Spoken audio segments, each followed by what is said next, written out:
রাজশাহীর গোদাগাড়ী পৌর বিএনপির আয়োজনে সাবেক তিনবারের প্রধানমন্ত্রী ও বিএনপি চেয়ারপারসন মরহুমা বেগম খালেদা জিয়ার আত্মার মাগফিরাত কামনায় এক বিশাল দোয়া মাহফিল অনুষ্ঠিত হয়েছে। দোয়া মাহফিলে প্রধান অতিথি হিসেবে উপস্থিত ছিলেন বিএনপির রাজশাহী এক আসনের ধানের শীষের প্রার্থী মেজর জেনারেল অবসরপ্রাপ্ত শরীফ উদ্দিন। এছাড়াও ৩ নম্বর ওয়ার্ড বিএনপির সভাপতি নওশাদ উপস্থিত ছিলেন।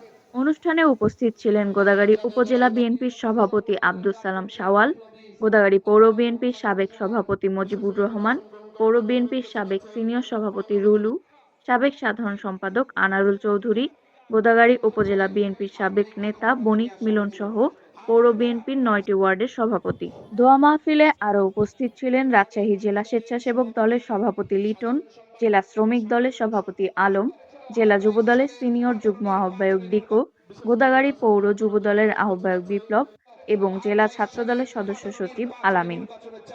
এছাড়া জিসাসের সভাপতি মিনহাজ বাবু ও সাধারণ সম্পাদক পিয়াউল, গোদাগাড়ী পৌর স্বেচ্ছাসেবক দলের আহ্বায়ক কুরবান ও সদস্য সচিব মোন্তাসির, রাজশাহী জেলা যুবদলের যুগ্ম আহ্বায়ক কুসুম সহ গোদাগাড়ী বিএনপির অঙ্গ ও সহযোগী সংগঠনের বিভিন্ন পর্যায়ের নেতৃবৃন্দ উপস্থিত ছিলেন।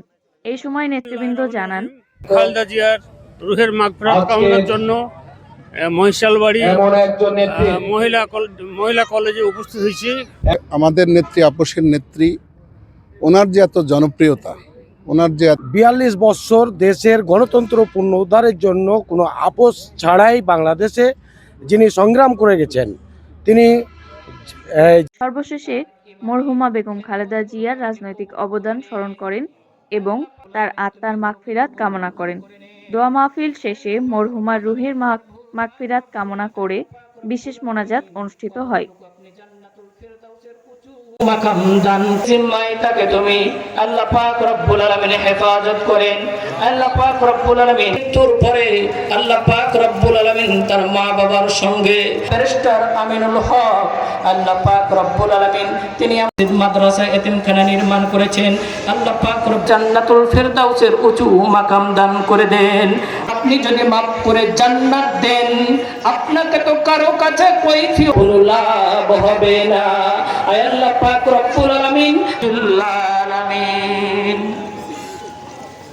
সুবহানাল্লাহ।